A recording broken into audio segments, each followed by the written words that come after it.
How can I send messages and assign tasks to workers in my agency? I've logged into Care Portal and I see I have a button here called My Hot List.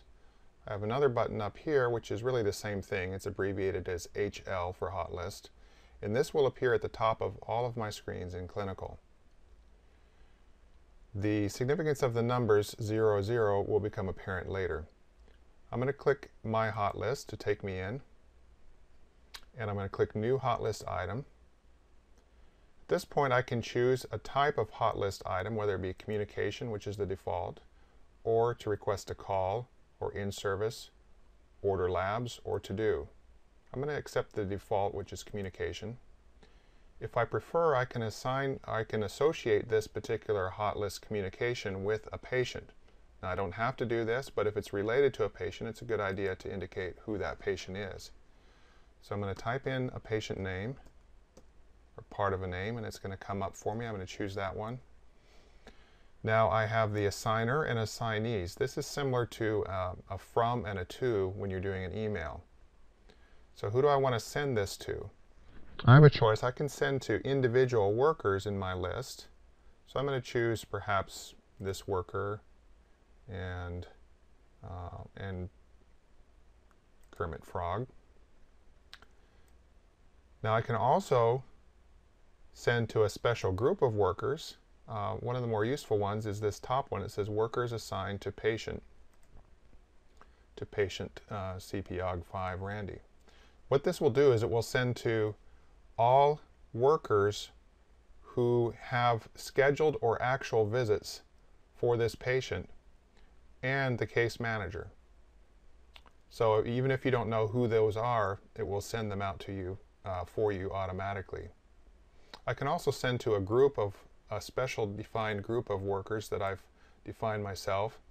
For example, I could choose my custom hot list group, and I'll show you later how you can create a special group of workers that you can send out to. Now you could also send to an entire discipline, for example, discipline SN. You might want to use that with care, because if you have 50 skilled nurses in your organization, you don't want to send them out all at once without really meaning to do that. So if you accidentally add that to your list and you want to remove it, you can just click on that item and that will remove it from your list. The due date is simply the date the message goes out, or if you are assigning a to-do item, you might want to put in a future date so that it will indicate when you would like that task to be accomplished. If you prefer, you can link this communication up to an actual activity or a scheduled activity for the patient.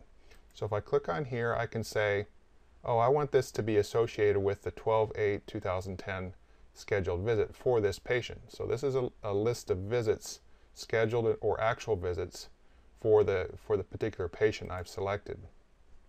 And that will show up on the calendar for the worker, so that any instructions that you put in the subject and comments will show in the worker's calendar for that visit.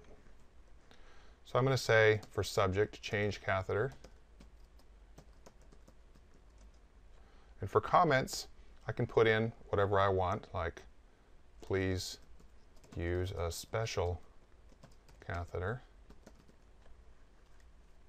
And when I'm done, I click Save, and that will go out to my recipients. At this point, I'm going to go back out to my main welcome page. And now I see that I have two numbers following the hot list button. The first indicates how many messages I have not yet read. So this is unread messages. And the second number indicates which ones I have not yet completed or marked as done. So I can come back in here, and I see that I've received my own message. Why is that? In this case, it's because I, as a worker, Daniels Ken, am assigned to this patient. And remember that I sent this message to all workers assigned to the patient. So I received my own message. I could also put in comments regarding the message I received. I could say something like, Roger that. And when I press Enter, it will take me back when I realize I misspelled it. And maybe I want to put in an extra line. So I can click back in here and it will take me back to my edit screen, my big white screen. I can change my spelling. And then how do I add a new line? Recall that if I click enter, it will take me back to where I was, and I don't want to do that right away. I want to enter a new line. So I have to use a trick. I hold down the shift key while I press enter, and that gives me a new line. This is a new line. Then I press enter again, and it takes me back to where I was. Now if I want to indicate that I have read and acknowledged receipt of this this message or this task, or if I've completed a task, I can mark it off as completed, either by checking this checkbox, which will put today's date in here, or I can click on the calendar to get to indicate a date other than today's date. I'm just going to click on here and it will give me today's date, and I'm going to go back, and now you see that I've both read and completed that message. So now my counter has been reset to 0. It's a good idea to keep this number as low as possible so you don't end up with a lot of tasks on your hand having to wade through them every day. Now at this point, maybe I'm curious as to who actually received my message. You know, I sent to all workers assigned to the patient, but I don't know who actually received them. So I can go back into my hot list, and I can click this button that says Open Items Assigned to Me. Now I have quite a number of open items assigned to me. I haven't heeded my own advice.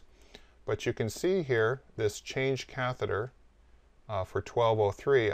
It's automatically gone out to a number of workers associated with this patient, including this one, the special one that I added, Dean Craig.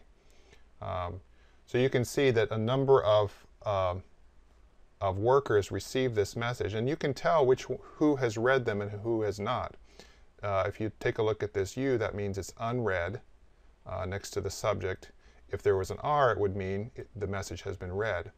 In addition, you'll notice that these items are marked or highlighted in yellow, indicating they have not yet been read. There are other items up here that have been read, as indicated both by the R and the absence of the highlight. Now, if I decided, oh, I really didn't want this to go out to him, he hasn't read it yet, so it's not too late, I can still delete this. I can click delete, or I can click edit. So I can click edit to go back in and see who has received this. Maybe I want to remove this recipient from the list, and I click save. Now, if the worker had already read it, it might be too late, but if you know the worker hasn't read it, you can get away with removing him from the list before he actually reads it. Notice at the top here I have a number of filter options available to me.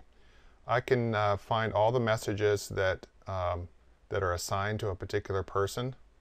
So if I want, I can choose Randy Drawn to see all the messages that have been assigned to him, and I can click Go to see the messages assigned to this worker. I have a similar option available to me for patient. If I want to find only messages pertaining to a particular patient, I can select that patient and then click Go. And normally, by default, you're only going to be seeing open items, but if you do want to see a history of the closed items, you can click on Closed Items, and that will give you a historical list. Now, how does your recipient see these messages? I'm going to log out of my care portal, and I'm going to sign in as Randy. And notice here in my hot list, I've got 2 unread messages, one previous and one new. And he's received actually 2 of these. I did one earlier. And he can mark these both off as completed. He doesn't have to put the comments in, but he can if he wants. And he can click back, and that will reset his hot list count. Now, in addition to the hot list button on the welcome page, there's a special hot list button in the clinical patient area. So I'm going to choose the same patient again. And notice there are 9 hot list items associated with this patient. And it doesn't matter who was the sender and who was the recipient. If there are any hot list items associated with this patient, they'll show up in this list. Now if you want to create a new hot list item, notice it automatically supplies the patient that you're sitting on in the patient area. So that's a handy way of assigning hot list items for a particular patient. Now I promised earlier I would show you how to create special hot list groups to assign to particular workers that you commonly communicate with. So let's cancel and go back out to the admin module, home, admin. And down at the bottom of the list there's a hot list groups button. I'm going to click on that.